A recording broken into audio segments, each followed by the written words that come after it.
사람은 입에서 나오는 말과 가슴에 품고 있는 생각이 반드시 일치하진 않습니다. 나에게 어떤 말을 했을 때 이게 진심일까? 정말 진정으로 나를 위하는 말일까? 너무 간단한 거예요.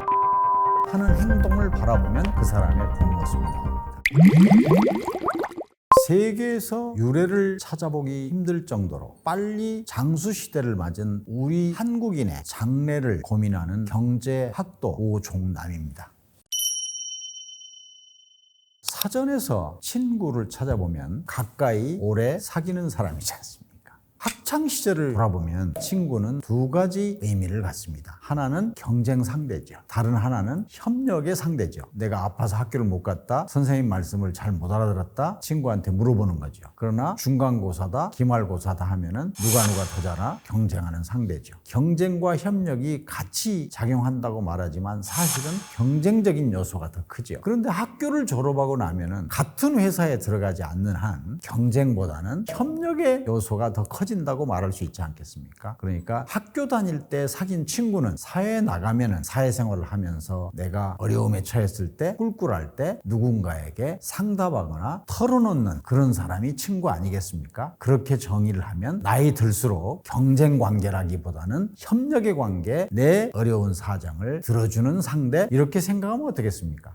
노년의 친구는 당연히 서로 어려운 사정을 들어주거나 도움을 주거나 조언을 하는 사람이어야 되는데, 학창시절의 경험을 잊지 못하고 나이 들어가지고도 내가 저 친구보다 돈이 얼마나 많아, 사회적으로 지위가 얼마나 많아, 자식들이 누가 더 성공했어, 이렇게 비교하는 쪽이 더 많아지니까 친구라기보다는 여전히 경쟁 상대로 생각하는 경향이 있어서, 제가 함께 고민하고 싶은 이야기는 나이가 들어가면은 경쟁 요소는 서서히 줄이고 협력과 동반자로서의 친구 관계를 유지하는 게 좋지 않을까, 그런 말씀을 드리고 싶습니다. 사람은 입에서 나오는 말과 가슴에 품고 있는 생각이 반드시 일치하진 않습니다. 입으로는 굉장히 좋은 소리를 하지만 마음속으로는 시기질투하는 경우도 있어요. 그렇지 않습니까? 그러니까 친구의 입에서 나오는 말만 듣고 그걸 믿고 그 사람을 진정한 친구라고 생각하면 반드시 그렇지 않은 경우도 있지 않겠습니까? 그러니까 친구가 나에게 어떤 말을 했을 때 이게 진심일까? 정말 진정으로 나를 위하는 말일까? 진정으로 내 어려움을 같이 걱정해주는 사람일까? 내 성공을 진심으로 함께 기뻐하는 말일까? 행간을 읽어볼 필요가 있지 않겠습니까? 나하고 이해관계가 없을 때 그 사람이 제3자에게 하는 행동을 바라보면 그 사람의 본 모습이 나옵니다. 예를 들면 식당에 가서 나하고는 이해관계 없는 거죠. 같이 식사하러 갔으니까 식당 종업원에게 평소와 달리 나한테 대하는 태도와는 다르게 함부로 대한다거나 종업원에게 하대한다거나 또는 거칠게 말한다거나 존중하는 자세가 없다면 이 사람은 자기 이해관계가 없는 곳에서의 행동은 자기 이해가 걸린 행동과는 다르구나, 이렇게 깨달을 수 있잖아요. 저는 이제 나이가 먹었으니까 골프를 치러 갑니다. 골프장에 가면 그 클럽의 회원이거나 고객이거나 둘 중에 하나잖아요. 그런데 그 골프장에 고객이라고 부르는 거를 싫어하고 내가 학교에서의 또는 사회에서의 지위로 불러주기를 바라는 사람, 그러면서 캐디에게 함부로 대하는 사람, 야 나는 누구가 아니고 나를 회장이라고 불러, 나를 사장이라고 불러, 나를 교수라고 불러, 이런 사람이 있습니다. 그런데요, 사람이란 자리에 따라서 신분이 바뀌어요. 골프장에 가면 비회원이면 고객이겠죠. 회사에서는 사장이거나 교수라고 할지라도 식당에서는 식당의 고객인 거죠. 손님인 거죠. 거기 가서 캐디에게 7번 아이언 가져라, 이런 식으로 함부로 한다면 그 사람의 인품에 대해서는 다시 한번 생각해 볼 필요가 있지 않겠습니까? 그런 사람과 가까이 지낸다면 진정한 친구일까? 한 번쯤 의심해 볼 필요가 있지 않겠습니까? 관계를 정리한다는 말은 사실은 굉장히 듣기가 거북한 말이에요. 그 사람이 내가 자기를 정리한다는 걸 알게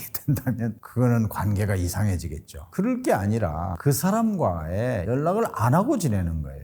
그거는 서운한 사람과도 마찬가지입니다. 그렇지 않아요? 어떤 사람이 만날 때마다 나를 기분 나쁘게 하거나 좀 거슬리게 하거나 그런 사람이 있을 수 있잖아요. 이제까지는 친구라고 생각했는데, 그러면 그런 사람을 어떻게 대할 거냐 하는 문제가 남지 않습니까? 그거는 조용필의 노래 큐에 나옵니다. 큐의 2절에 보면 이런 게 나와요. 너를 용서하느니 내가 괴로워 안 되겠다. 사람이 가장 에너지가 많이 들어가는 거는요, 남을 미워하는 거지 않습니까? 그 사람은 내가 자기를 미워하는지 모를 수도 있어요. 그런데 나는 계속 짜증나잖아요. 자려고 누웠는데 그 생각나면 잠 안 오잖아요. 그럴 때는 나의 용서는 너를 잊는 거. 그게 가사에 나와요. 그 사람을 그냥 나 혼자 조용히 지우고 연락 안 하는 게 최선이 아니겠습니까? 나 앞으로 너 안 만나. 나 너를 정리하겠어. 이렇게 굳이 이야기할 필요 있겠습니까? 내 얼굴을 보려면 지금 뭐가 묻었는지, 머리를 안 감아가지고 지금 깨끗하지 않은지 거울을 봐야 되잖아요. 평소에 그냥 눈만 있으면 보는 게 쉽겠습니까? 거울을 들여다봐야지 나를 보는 게 쉽겠습니까? 너무 간단한 거예요. 다른 사람의 잘못을 지적하는 건 너무 쉬워요. 자기 잘못을 지적하려면 거울 봐야 되잖아요. 그래서 저는 제 방에는 전신 거울이 있습니다. 남을 탓하고 싶을 때 너는 어떠냐 하고 한 번쯤 거울을 쳐다보면 다른 사람의 얼굴에 묻은 것보다 내 얼굴에 묻은 게 더 클 수도 있어요. 하여튼 남을 탓하는 사람은요, 그냥 습관적으로 뭐가 잘못됐을 때 누구를 탓할까 찾아다니는 사람이 있지 않습니까? 제일 좋은 방법은 거울 보는 거예요. 손가락 한번 보실래요? 손가락. 너 때문이야. 이렇게 지적을 하는데 세 손가락이 나 때문이라는 거 아니에요. 이렇게. 하늘 욕하고 상대방 욕할 때 세 손가락은 나를 욕하고 있는 거예요. 나를 경쟁자로 생각해서 계속 질투하거나 시기하는 친구는 많을수록 좋겠습니까? 없는 게 낫죠. 그런데 내가 꿀꿀할 때 생각나는 친구는 어느 정도 있어야 되겠죠. 그렇게 생각하면 이 자리에서 저는 진정한 친구란 뭐냐 하는 거를 이야기하고 싶습니다. 제가 학창시절에 배운 친구는요, 어려울 때 친구가 진정한 친구다 이렇게 배웠습니다. A friend in need is a friend indeed, 이런 속담을 배웠고 영어 시험에 나왔어요. 그런데요, 대한민국이 어느 정도 발전했지 않습니까? 이 시대를 사는 우리에게는 어려울 때 친구도 진정한 친구지만 하나를 저는 더 하고 싶어요. 성공을 함께 기뻐해 줄 수 있는 거. 그게 더 중요한 진정한 친구 아닐까. 그렇다면 앞에 어려울 때 친구와 성공을 함께 기뻐해 줄 수 있는 친구, 이런 친구는 숫자가 중요한 게 아니라 있으면 좋겠죠. 그런데 내가 어려울 때 부탁할 때는 별로 안 들어주는 것 같더니 내가 성공할 때는 시기 질투하는 친구라면 많을수록 좋겠습니까? 적을수록 좋겠습니까? 없는 게 낫겠습니까? 제가 답을 드릴 필요가 없겠죠. 보통 사람들이 기라는 말을 써요. 기운. 누군가를 만나서요, 아무 의미 없는 수다를 떨더라도요, 좋은 기운을 주고받는 관계가 있지 않습니까? 친구 중에.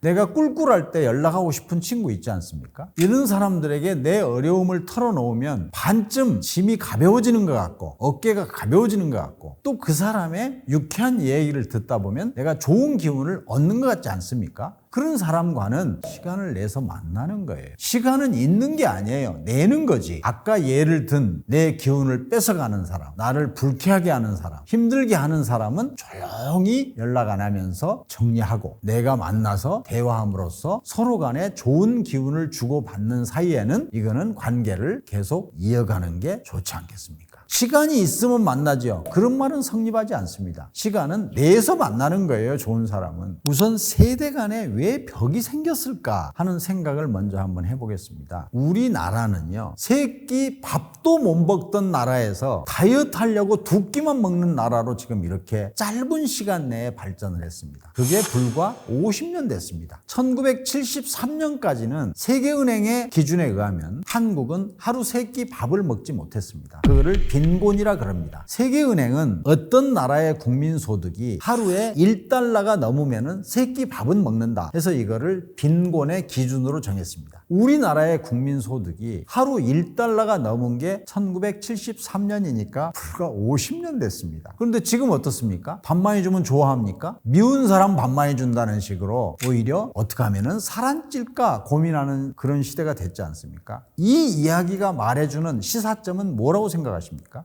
이거는 세대 간에 대한민국이라는 같은 나라에 태어났지만 사실은 다른 나라인 거예요. 내가 예를 들어서 설명하겠습니다. 나는 1952년 3월에 태어났으니까 당연히 세 끼 밥도 못 먹는 세계에서 가장 가난한 나라에 태어난 거죠. 나의 큰딸은 1978년에 태어났으니까 1977년이 1인당 소득이 $1,000인 해거든요. 그래도 중진국에서 태어난 거지 않습니까? 2008년에 태어난 나의 큰손자 선자는 이미 1인당 소득이 2만 달러가 넘는 나라에 태어난 거예요. 나라 이름은 대한민국 똑같습니다. 그러나 나와 나의 큰딸과 나의 큰손자는 태어난 나라가 달라요. 하나는 세계에서 가장 못 사는 후진국에서, 하나는 중진국에서, 그리고 마지막으로 손자는 선진국에 태어났는데 각자 태어난 나라가 다른 이 사람들이 서로 생각이 다르다는 것은 너무 당연하지 않습니까? 세상도 바뀌었지만 나라도 바뀐 거예요. 나라도. 그러니까 세대 차이가 있다는 것은 당연하다 하는 걸 우선 받아들이는 거예요. 그렇지 않은 로마에도 어른들이 요즘 젊은 애들은 이렇게 세대 차이를 걱정했다는 거 아닙니까? 지금 대한민국에서는 더한 거죠. 그런데 중요한 것은 이제 많은 사람들이 요새 MZ세대 이해하기 힘듭니다. 이렇게 말을 하지만 요새 이 시대의 주역이 MZ세대가 이해하는 대상이 아니라 주역이 돼가는 거지 않습니까? 지금 어쩌면 나랑 같은 또래는 이미 주연 배우에서 조연 배우로 아니면 마크로 떠나가야 되는 건데 아직도 내가 주연인 줄 알고 MZ세대 이해하는 법 좀 가르쳐 주세요. 이해는